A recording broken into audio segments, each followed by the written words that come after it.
promised you'd quit.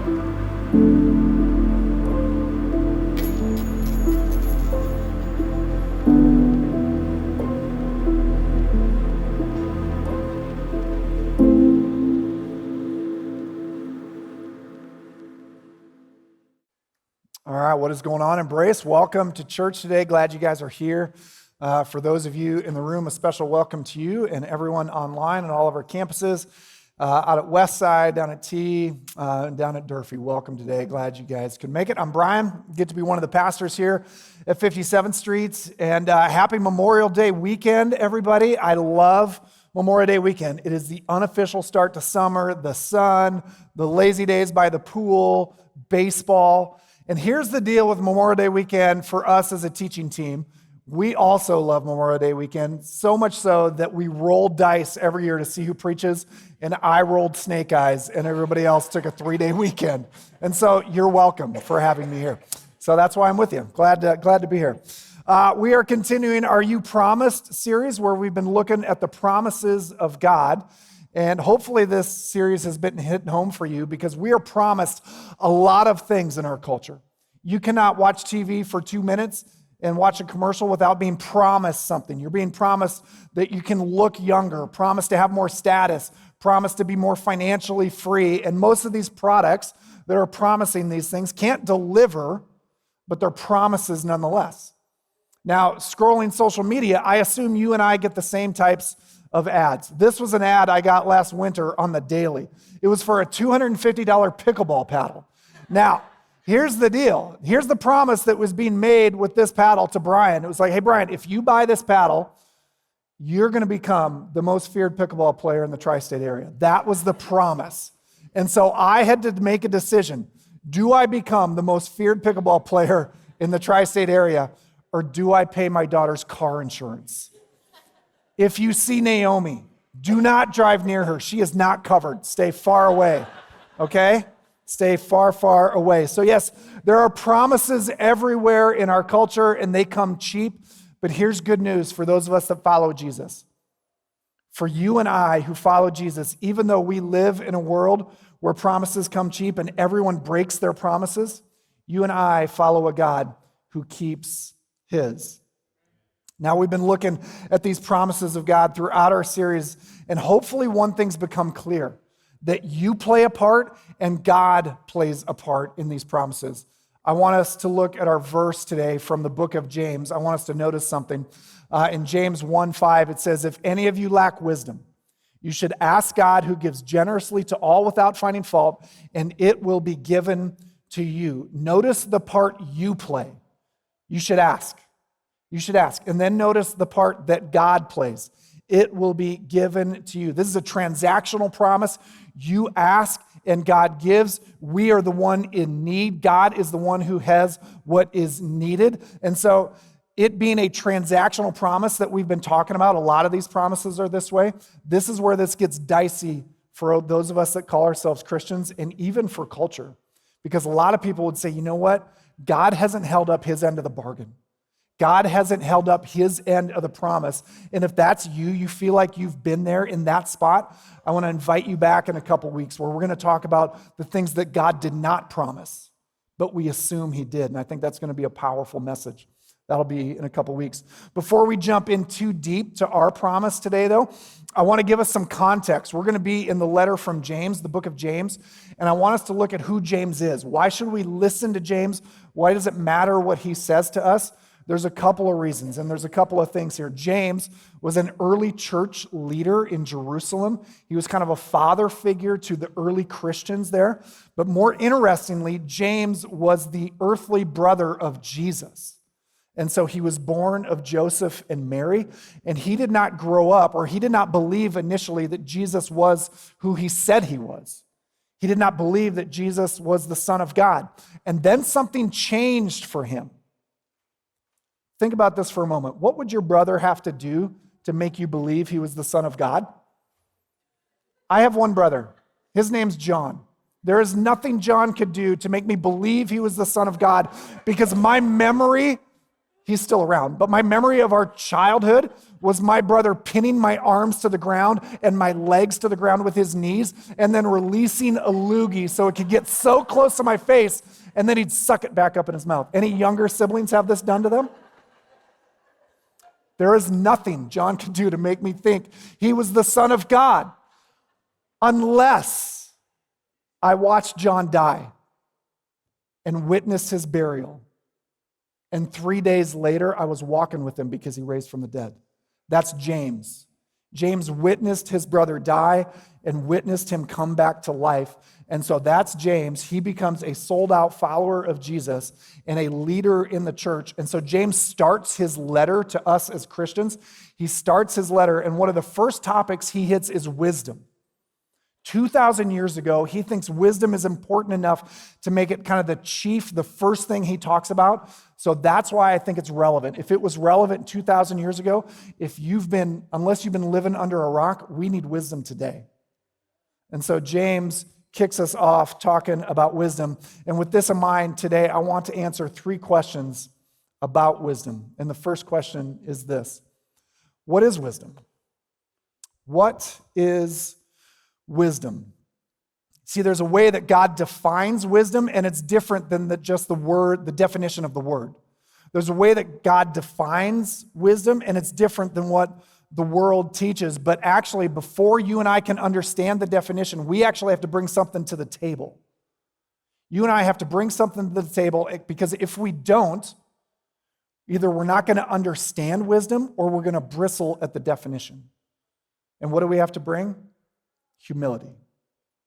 We have to bring humility to the table. Otherwise, we're not going to understand God's definition of wisdom.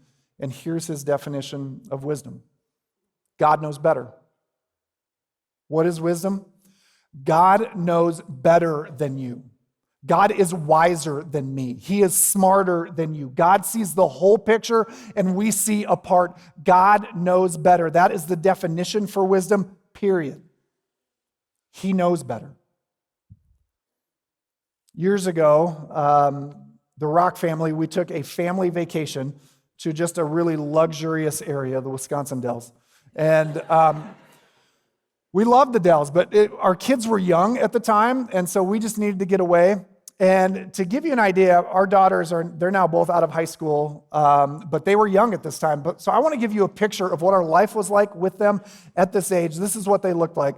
Marin, our oldest, looked like this. Typical first child, mugging for the camera, posing for pictures. She would obey at the drop of a hat. Like, you could tell her anything and she would do it because she just wanted to please her parents. Typical first child. We had Marin and we're like, are we the best parents in the world? I think we're better at this than everybody else. And so that was Marin. Naomi came along, and this is what she looked like at this time. Naomi, typical baby, looked like she just fought a raccoon on most days, just hanging on for dear life, never would do what we asked her to do, would never listen to us. Simple things like, hey, kiddo, time to get in the car. She'd run the other way. We were always late. And our oldest child, Marin, she'd look at Andrea and I and be like, are you going to do something about this terrorist? And we're like, just relax. You did not prepare us for her, okay? Just take it easy. And so on this day, we were in the Wisconsin Dells, and we were taking one of those boat sightseeing tours. The Dells, the city itself is just a tourist trap, but the area is beautiful. And so we were on this boat on the Wisconsin River, and Naomi was running around, and she was wearing these sunglasses. She loved these sunglasses. Like, she'd go everywhere. She looked crazy, but she loved those sunglasses. And she was running around and kind of looking over the side of the boat, and I could tell what was going to happen. And so I called Naomi over, and I'm like, hey, kiddo, you better be careful, or you're going to lose your sunglasses into the water. Kiddo, here's the deal. Like, you just got to be careful, or they're going to slip off. And like, when kids are 2 or 3, they don't have much that's theirs. And what's theirs, they love. And so Naomi loved these sunglasses. Did Naomi listen to the wisdom of her father? Does this look like the face of a child that listened to the wisdom of her father? About halfway through the boat ride, Naomi looks over the side, and what happens? But those sunglasses, they slip off, and they go right into the river, and she is inconsolable. She is crying and crying. She cannot get over it. She is losing her mind. Now, how did I predict that this was going to happen? How did I predict that this was going to happen to Naomi? Because I was 30 and she was 3. Because I knew better than her. Because I'm smarter than her. Because I was wiser than her. And if only Naomi had understood that my wisdom and my knowledge could benefit her and keep her from dealing with hurt and struggle and pain, then she may have listened. But she didn't want to listen. She went her own way. How did I know that this was going to happen? Because I was wiser than her. I was smarter than her. What is wisdom? The understanding that God knows better than you and I. And why does God know better than me? Because he's eternal and I'm 44, 4 years ago. Why does God know better? Because he's eternal. He knows better than you. He sees the entire picture. He's smarter than each one of us. He understands what's happening in every situation. Notice what James goes on to say in James 3. Who is wise and understanding among you? Let them show it by their good life, by deeds done in the humility that comes from wisdom. And so here James is saying humility actually comes from wisdom.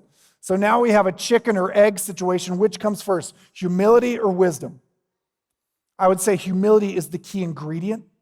You have to bring that to the table. And that is, you understand that God knows better. He's going to give you more wisdom and more humility. It's going to be kind of this cycle, this flywheel that just keeps going. But here's where we run into difficulty in our culture and in us. Because God's wisdom is in opposition to what the world teaches us. It is so different than what the world teaches us. The world teaches you and I, be your own person, go your own way, do what feels right to you, and that is opposite. James is saying something different. James is saying, if your wisdom and your experience are in opposition or at odds to God's wisdom and God's experience, guess who's right? Not you, and not me. We're to humbly acknowledge that God knows better and live in a way that bears that out day by day. What is wisdom? Simply the acknowledgement that God knows better. So that's what wisdom is. Our second question I want to answer is this: why do we need wisdom? So if wisdom is that God knows better, why do we need wisdom? What's at stake? Let's go back to James, see what he says here in chapter 3. But if you harbor bitter envy and selfish ambition in your hearts, do not boast about it or deny the truth. Such wisdom does not come down from heaven, but it is earthly, unspiritual, and demonic. James is telling us there are 2 kinds of wisdom. There are 2 kinds of wisdom, and the first wisdom comes to us naturally. It's in our nature, and it's filled with envy, and it's selfish. That's the first kind of wisdom. And this is not from God. Ultimately, what this leads to, James says, is a wisdom that is earthly, unspiritual, and even demonic. He is not pulling any punches here. And so I'm going to use James's word for the rest of our time. I'm going to use his word earthly. I'm going to call this earthly wisdom. Earthly wisdom is concerned with what you can see right in front of your face. Earthly wisdom is considered with the here and now. It does not think about spiritual things. It does not think about higher things. It thinks about what feels good right now. Do you ever do something in the heat of the moment? Have you ever said something in the heat of the moment and it felt so good to let them have it? And it felt so right in that moment? But now you can't take those words back, and you're living with this wreckage behind you because of what you said. James would say you were not using God's wisdom, you were using your own earthly wisdom.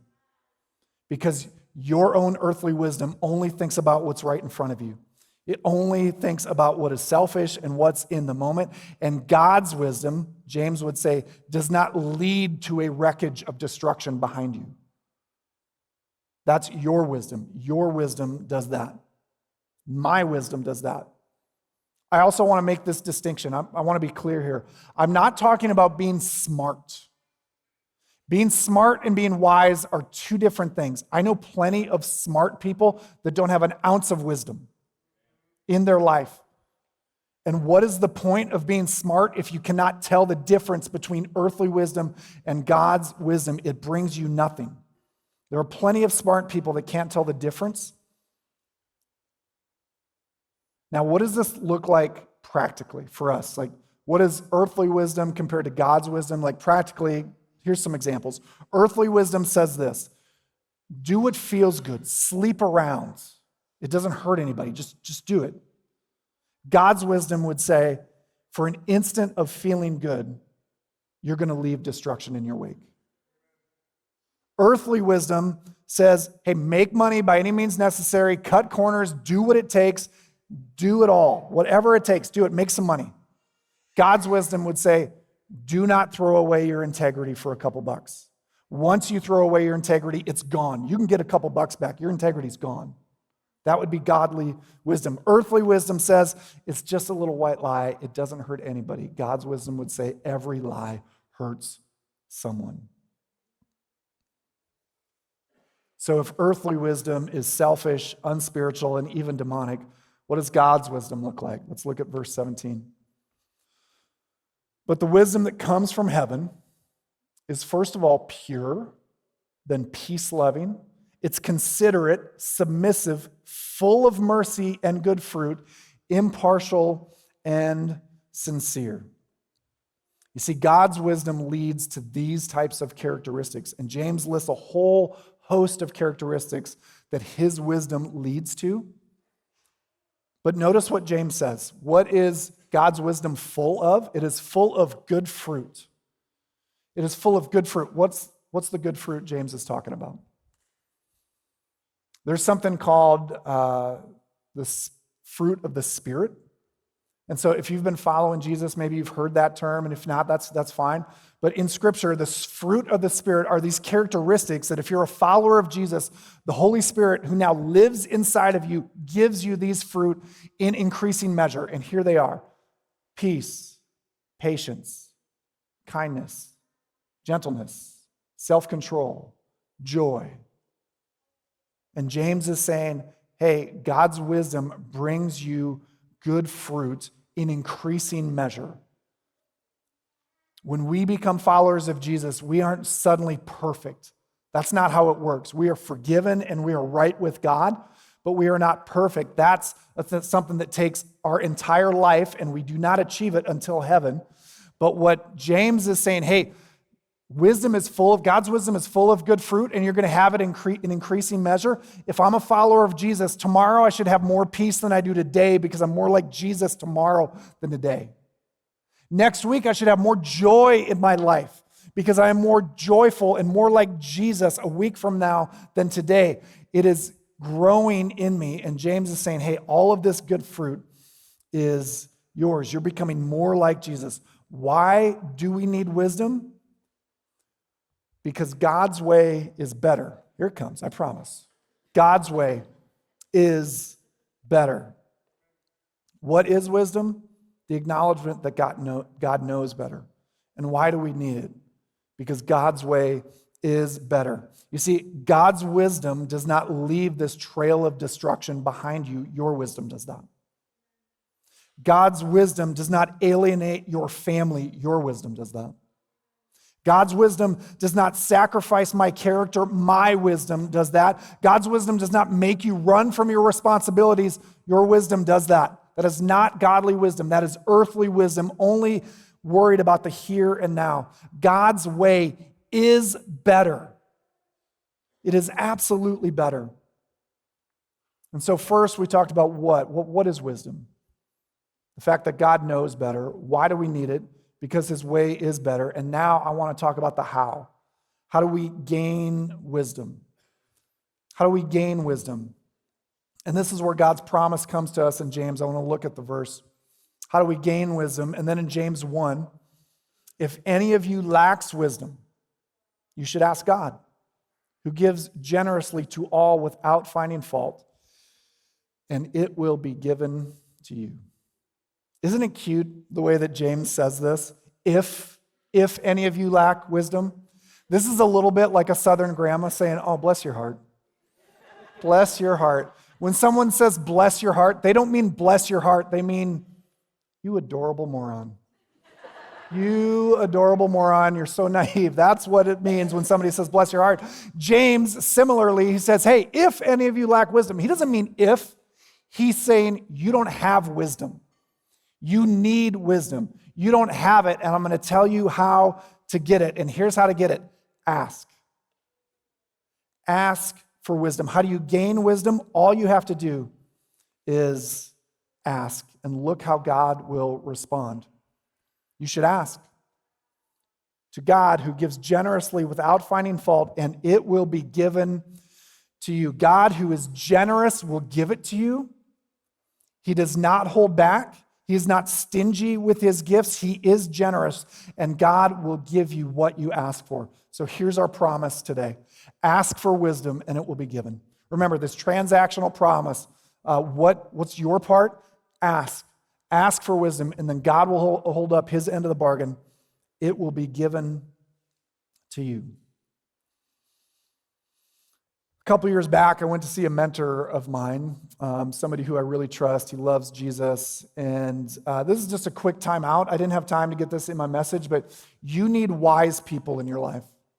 You and I, we both need wise followers of Jesus who will tell us what we need to hear and not what we want to hear. So pray for that. Get a wise person in your life that you can really share with what you're walking through, and they can share and really speak into your life. That's just an aside. I can look back on what this mentor has taught me over the years, and there's so many things that I've come to understand about myself, things that I wouldn't have on my own. One of the realizations that my mentor helped me understand was I kind of keep people at a certain distance. I keep people at about arm's length for a reason. Like, if I'm going through a really hard time, if I'm struggling with something, or if in the past I went through a hard time, there's about 4 or 5 people in my life I'll share those things with. But I'm not going to just tell my story to everybody. That's just not a thing. But here's what my mentor helped me understand. I actually will tell those types of stories about myself if I think it'll help somebody. If my story will help somebody, even the shameful parts of my story, I will tell that if I think it's going to help someone. And so, as I finish today, I need you to understand that this costs me something. Something that I'd rather not give you. Something that I'd rather keep at arm's length between you and I, because that's not who I am. But there's a possibility that this might help someone in the room. Andrew and I have been married for 25 years. I don't know why I'm crying already. Take it easy, Brock. This is actually us on our 25th anniversary. We got back into our tux and our wedding dress. I'm just kidding. That's not true. This was almost 26 years ago. I was barely a junior high boy in an adult body when I got married. And that is offensive to junior high boys because I was so immature. I looked put together here. I was so immature. I think the deal with immaturity is there's this line. And I think it's 25 years old. But up to that point, it's kind of charming to be immature. And then after that, it's just sad. Well, that was me. I was really immature. I didn't understand responsibility. I didn't understand how being a responsible adult showed love and care to my wife, for sure. And this played out in a few ways for us. And it played out in some really destructive ways. And one of the most destructive ways was in our financial life. Because there was a period of years early in our marriage where I barely brought in any income. And it wasn't because I couldn't work. The economy wasn't great, but that wasn't the problem. It was because I was immature, irresponsible, and stubborn. And one of the hardest parts about this was I had kept a lot of this hidden from Andrea. She didn't know where we were financially. And so I look back, and one of the most embarrassing conversations I've had in my life was with my wife, telling her what I'd done or not done. But I knew that wasn't the only embarrassing conversation I needed to have. I knew I needed to have one more. Because we were in dire straits and I didn't know where to turn. And so I turned to the only place I thought I could, my dad.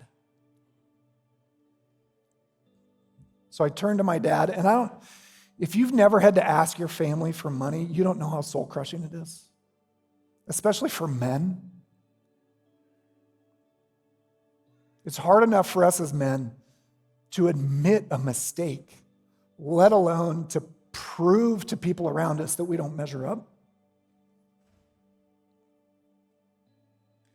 And what is a man if he can't provide for his family? That's not true, by the way. That's what our world tells us, and sure, it is a high value for men, but that is not true. You are more than that. You are God's son, so that's just an aside. So I had to have a conversation with my dad. And you need to understand a couple things about my father. He's a good dad. He's not perfect. He wouldn't claim to be, but he's a good dad. And I get it that some of you don't have a good dad, but I did. And I was terrified to talk to him.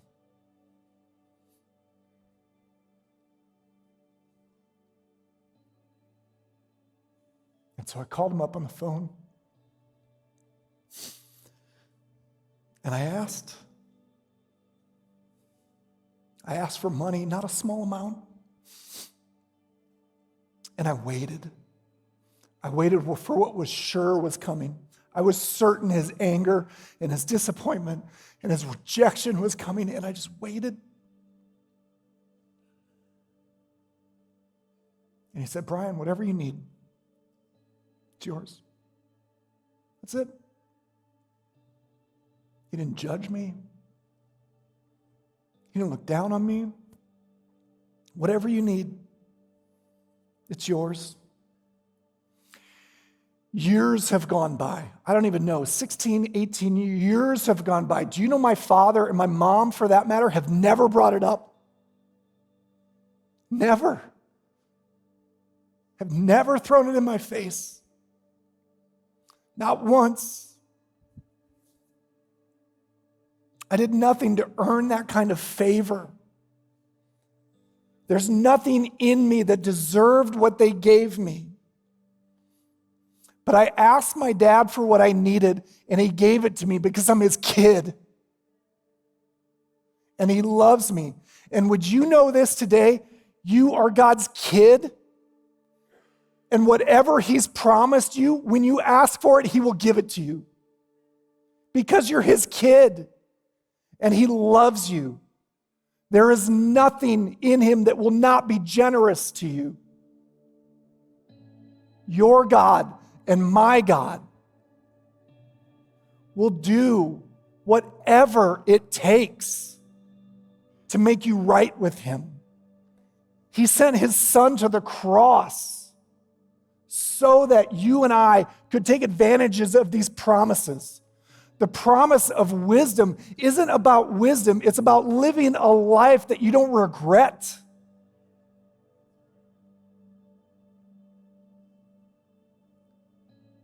And you can have that because you're God's kid.